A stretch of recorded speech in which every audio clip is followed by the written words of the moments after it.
বৌদি মিলে কিন্তু পুজো দিতে যাচ্ছে এখানটা। তো সাবু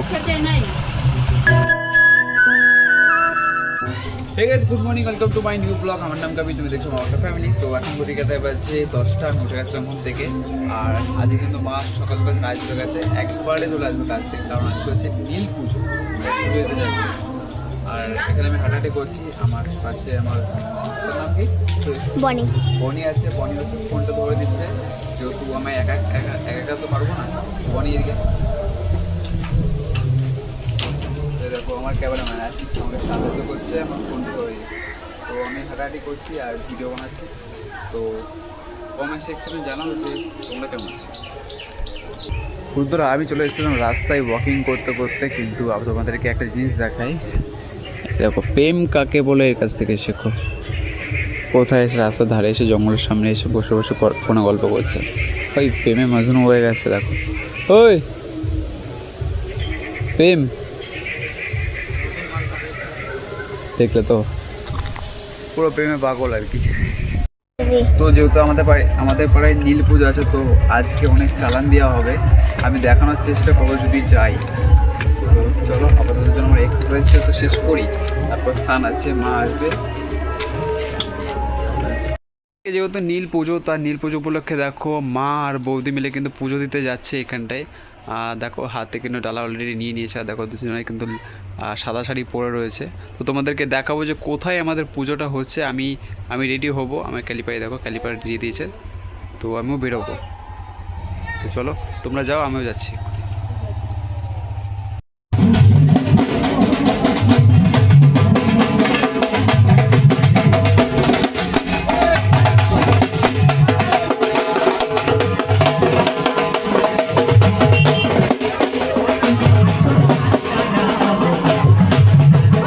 তো তোমরা দেখতে পেলে শ্মশানে কীভাবে তোমার ধূপ নিয়ে গেছে, ওরা ওখান থেকে চালান ছেড়েছে। তো এখন তোমাদেরকে দেখাবো যে চালান কীভাবে হয় আর চালান কীভাবে আসছে।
ভাবলাম আসন কোথায়, আসনটা কোথায়?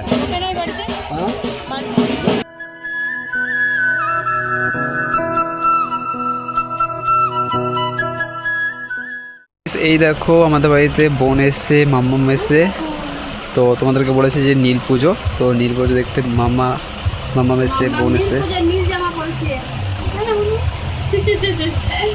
দেখো, মারাতে এটা খাবার আছে, সেই জন্য এটা খাওয়ার জন্য দেখো কী লাভ হচ্ছে। মামা ওটা খাই না, খালি দিলা। আর এখানে বোন দেখো, দেখো সাবু মাখাচ্ছে, যেহেতু মা উপোস ছিল না, তাও আজকের দিনও সাবু খাইতে তাই না। তো সাবু, তো সেই জন্য সাবু মাখাচ্ছে বোন।